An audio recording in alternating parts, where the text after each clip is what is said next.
Video pagi ini kita akan masuk ke bagian ketiga. Jadi ini adalah part ketiga dari video yang membahas soal struktur kurikulum SMK di kurikulum Merdeka.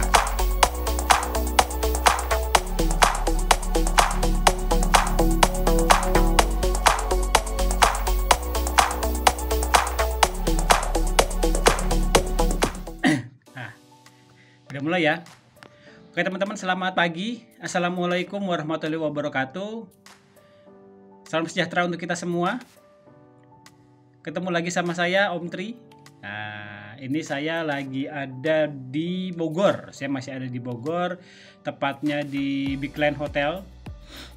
Seperti biasa, lagi ada acara sama teman-teman dari Kominfo, Kementerian Komunikasi dan Informatika, untuk acara literasi digital yang targetnya adalah Indonesia makin cakap digital.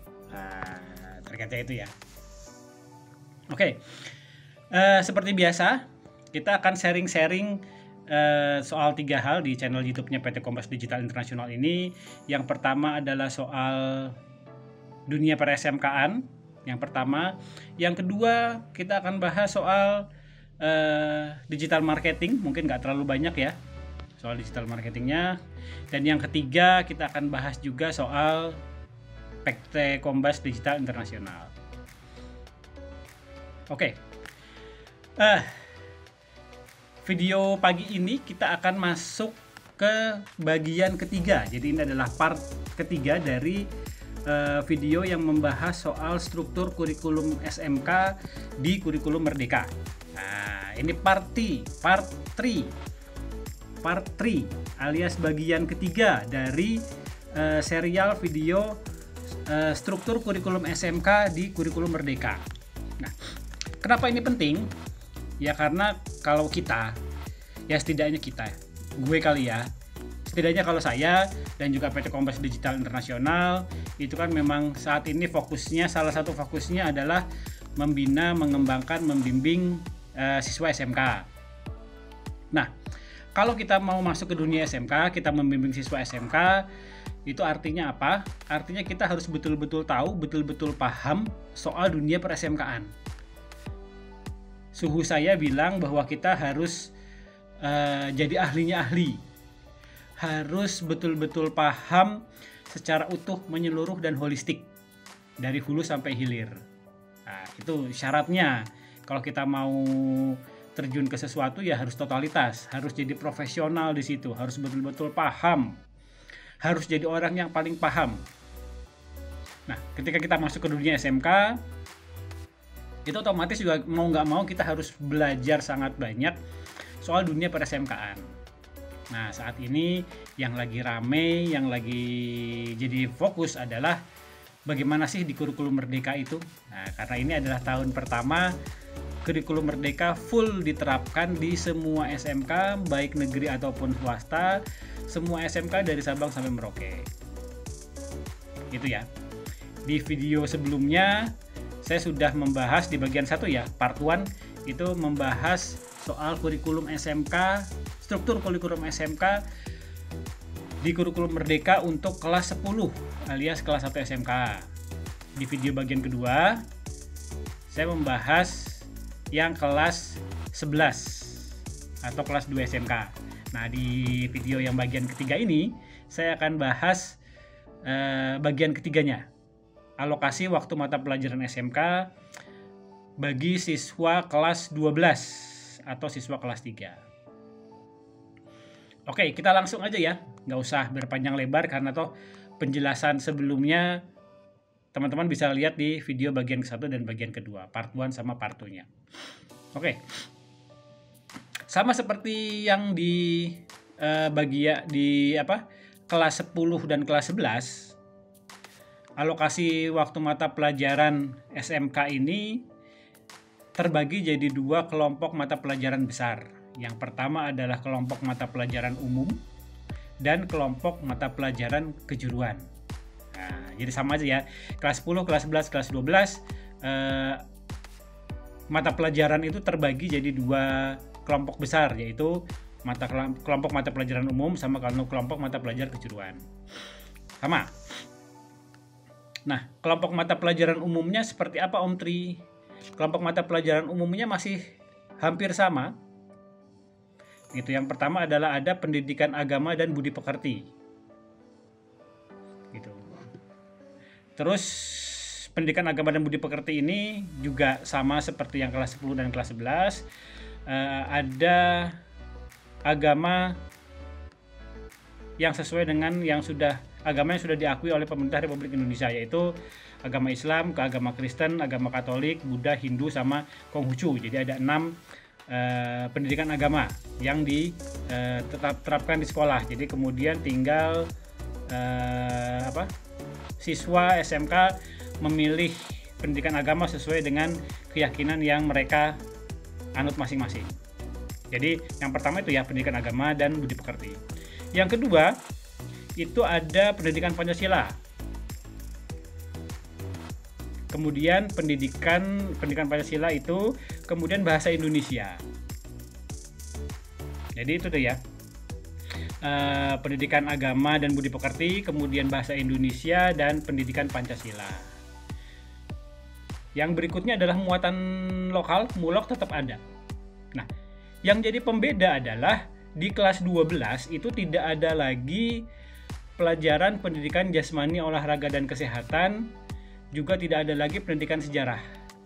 Nah, jadi untuk mata pelajaran kelompok mata pelajaran umum itu hanya kalau di kelas 12 ya, khusus kelas 12 itu hanya terdiri dari pendidikan agama dan budi pekerti, pendidikan Pancasila, bahasa Indonesia, dan muatan lokal. Ada 2 mata pelajaran yang asalnya ada di kelas 10 dan 11, kemudian ditiadakan di kelas 12, yaitu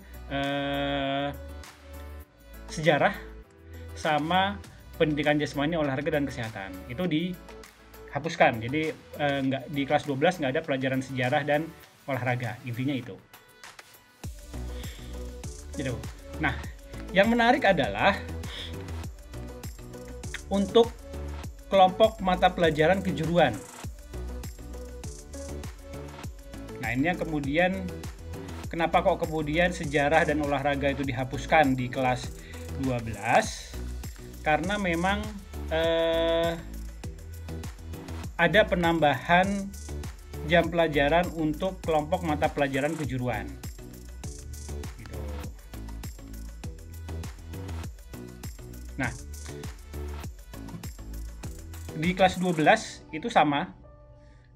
Kelompok mata pelajaran kejuruannya yang pertama ada matematika, yang kedua bahasa Inggris ya, itu yang wajib. Kemudian mata pelajaran konsentrasi keahlian itu nanti saya sudah bahas di video sebelumnya. Ini sesuai dengan passionnya anak-anak mau memilih konsentrasi keahlian apa. Terus yang berikutnya PKK, produk kreatif dan kewirausahaan juga masih ada gitu. Kemudian ada juga mata pelajaran pilihan. Jadi yang mata pelajaran pilihan itu yang kemarin saya sampaikan, yang dia bisa pindah jurusan gitu. Nah, satu lagi yang paling besar adalah praktek kerja lapangan alias PKL. Nah, jadi PKL itu di kurikulum Merdeka memang diplotkan di kelas 12 semester genap. Gitu. Waktunya berapa lama? Waktunya sangat lama. Kalau dari JP itu ada 792 jam pelajaran atau sekitar 6 bulan. Nah, ini yang berbeda gitu. Jadi di kelas 12 itu struktur pelajarannya ya. Di semester 1 itu mereka menghabiskan seluruh mata pelajaran, baik yang mata pelajaran kelompok mata pelajaran umum ataupun kelompok mata pelajaran kejuruan. Itu full dipadatkan di semester pertama. Di semester 5 berarti ya. Ya, semester ganjil. Semester ganjil itu semester 5. Itu semua dipadatkan. Jadi ada pendidikan agama.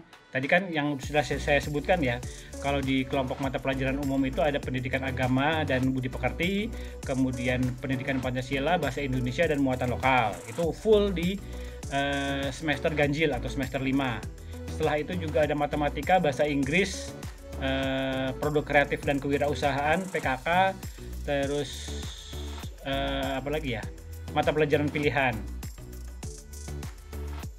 gitu. Sama mata pelajaran sesuai dengan konsentrasi keahliannya. Ada 5. Itu juga dipadatkan di semester 5. Gitu. Makanya kemudian sejarah sama olahraga juga sudah dihapuskan di semester 5, udah nggak ada ya, kelas 12. Nah, di semester 6 atau semester genap itu memang nanti anak-anak SMK kelas 12 itu full PKL selama 6 bulan. Ini sudah tidak boleh diganggu gugat oleh kegiatan lainnya. Nggak boleh ada pelajaran, nggak boleh ada ekskul, nggak boleh ada lomba-lomba. Itu memang full 6 bulan itu untuk PKL di tempat kita di dunia industri. Gitu. Bahkan sekarang PKL itu ada CP-nya juga, capaian pembelajaran PKL itu ada. Jadi poin-poin nilainya itu juga sudah ada, sudah terukur. Nah, ini yang ngeri nih, PKL pun sekarang sudah ada CP-nya, sudah ada capaian pembelajarannya PKL dengan total jam pelajaran itu 792 JP. Ini yang ngeri. Ini kan keren banget nih. Gitu. Nanti mungkin, tapi sayangnya saat ini saya belum dapat ya capaian pembelajaran CP untuk PKL. Itu saya belum dapat. Nanti kalau misalnya saya sudah dapat, pasti akan saya bikin satu konten khusus soal membedah capaian pelajaran CP untuk PKL-nya. Nah, ini yang bakal seru, bakal asik nih teman-teman nih. Gitu. Jadi kita tahu apa sih yang diharapkan dari pihak sekolah soal PKL di dunia industri. Gitu. Nah, di sini jadi yang enaknya adalah kalau kita membahas PKL di kurikulum Merdeka, itu kan tadi dilakukan di kelas 12 semester genap, di saat siswa itu sudah tidak punya tanggungan lagi. Tadi ya, mata pelajaran semua sudah dihabiskan, sudah tidak diganggu lagi. Kalau misalnya sekarang ya, PKL yang sekarang ini yang di kurikulum K13, kadang tiba-tiba mereka izin, Pak saya izin ke sekolah untuk UTS, Pak saya izin harus registrasi, saya izin untuk ada lomba, dipanggil ikut lomba di sekolah, segala macam, banyak gangguannya. Terus kalaupun mereka lagi PKL juga mereka disambi mengerjakan tugas-tugas harian. Ada tugas-tugas harian sekolah PR yang harus dikerjakan. Itu buat kami, dibuat kita ya di dunia industri itu kadang mengganggu. Jadi anak-anak nggak bisa konsentrasi full ke PKL. Nah, di kurikulum Merdeka itu mereka sudah full konsentrasi ke PKL 6 bulan karena sudah tidak punya tanggungan lagi dengan sekolah. Nah, bahkan ujian sekolah itu juga sudah di semester ganjil. Di semester 5 itu mereka sudah ujian sekolah. Jadi hubungan dengan sekolah bisa dibilang sudah selesai, mereka tinggal nunggu ijazahnya keluar. Nah, ini jadi memang di kelas 12 semester ganjil itu semester 5 ini memang anak-anak siswa SMK betul-betul dipush menyelesaikan kewajibannya mereka dengan pihak sekolah, termasuk ujian sekolah ya, ujian sekolah sama uji kompetensi itu sekarang di kelas 12 semester ganjil atau semester 5. Jadi begitu masuk semester 6 itu udah bener-bener hubungan sama sekolah tuh udah bener-bener selesai. Jadi kita bisa betul-betul full mendidik mereka, mengasuh, membina, mengarahkan di PKL. Itu. Siswa juga bisa full betul-betul fokus ke PKL, merasakan betapa serunya, betapa asiknya dunia kerja. Jadi ini win-win solution. Gitu. Ya konsekuensi logisnya adalah kita juga dituntut harus betul-betul siap ketika menerima PKL. Gitu. Selama 6 bulan tuh kurikulumnya mereka mau belajar apa, itu yang harus kita siapkan. Selama 6 bulan loh full loh, nggak ada gangguan sama sekali loh. Gitu, itu betul-betul harus kita siapkan karena ada CP-nya, ada capaian pembelajarannya yang harus mereka penuhi. Itu satu. Terus yang kedua, konsekuensinya lagi adalah buat kita sebagai dunia industri adalah akan terjadi yang namanya tsunami PKL. Apa itu tsunami PKL? Tsunami PKL itu semua SMK baik negeri ataupun swasta di seluruh Indonesia dari Sabang sampai Merauke itu PKL di saat yang bersamaan. Gitu, bayangkan sekarang aja nih ya, sekarang aja ini adalah tahun terakhir penerapan kurikulum K13 buat SMK non PK. Itu aja Kombas kadang-kadang sudah kewalahan nerima. Kita nerima PKL sampai ratusan. Padahal itu kurikulum K13 yang PKL-nya tidak serentak. Apalagi nanti kalau PKL-nya serentak itu luar biasa ampun-ampunan nih. Gitu. Makanya kemudian teman-teman harus betul-betul siap menerima dan mengelola siswa PKL. Gitu. Ini serunya. Nah, yang terakhir adalah konsekuensi terakhir adalah ini juga konsekuensi juga kabar baik bagi kita sebetulnya adalah ketika selama PKL kemudian kita menemukan ada siswa yang cakep, siswa yang keren, skillnya sudah bagus, kemudian attitude-nya juga bagus, itu bisa langsung kita rekrut. Nggak perlu nunggu mereka dapat ijazah. Jelas-jelas dia sudah bisa kerja gitu ya. Ya sudah kita rekrut aja, nggak masalah. Gitu. Ini juga bermanfaat bagi kita. Jadi kita bisa mengurangi biaya untuk pelatihan calon staf baru gitu, mereduce biaya juga buat rekrutmennya gitu kan. Jadi kalau misalnya memang ada anak yang baik, anak yang cocok, itu langsung bisa kita rekrut saat itu juga. Nah, ini kan nilai plus juga gitu buat kita sebagai dunia industri, dan ini juga bagian dari komitmen kita memenuhi salah satu poin dari 8 plus e-link and match taut dan sesuai dunia industri dengan dunia SMK, dunia pendidikan vokasi, yaitu komitmen penyerapan lulusan. Nah, itu serunya di situ. Gitu. Jadi itu ya teman-teman ya. Struktur alokasi waktu pelajaran SMK kelas 12 atau kelas 3 SMK di kelas 3 SMK ya. Nah, itu saya ulangi lagi. Ada dua, secara umum di mata pelajaran itu ada dua kelompok mata pelajaran. Yang pertama adalah kelompok mata pelajaran umum. Itu terdiri dari pendidikan agama dan budi pekerti, kemudian pendidikan Pancasila, bahasa Indonesia, dan muatan lokal. Hanya ada 4. Sejarah dan pendidikan jasmani atau olahraga itu sudah dihapuskan. Nggak ada di kelas 12. Kemudian yang berikutnya adalah kelompok mata pelajaran kejuruan. Ini hampir sama seperti yang kelas 11, yaitu ada matematika, bahasa Inggris, kemudian mata pelajaran konsentrasi keahliannya yang sesuai dengan pilihan mereka di kelas 11. Kemudian juga ada mata pelajaran pilihan yang memungkinkan mereka pindah jurusan, lintas jurusan, bukan pindah ya, lintas jurusan, jadi ngambil mata pelajaran dari jurusan lain. Terus PKK, produk kreatif dan kewirausahaan juga tetap ada. Dan satu lagi adalah PKL. PKL itu ada di kelas 12 semester genap. JP-nya cukup banyak. JP itu jam pelajarannya itu 792 JP. Gitu.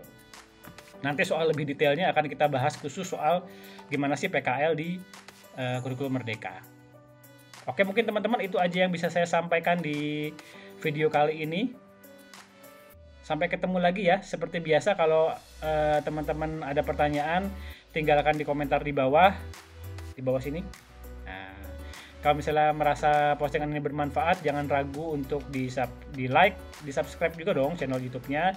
Kemudian di share juga supaya lebih banyak orang yang paham soal dunia per SMK-an. Itu aja teman-teman, sampai ketemu lagi ya. Assalamualaikum warahmatullahi wabarakatuh.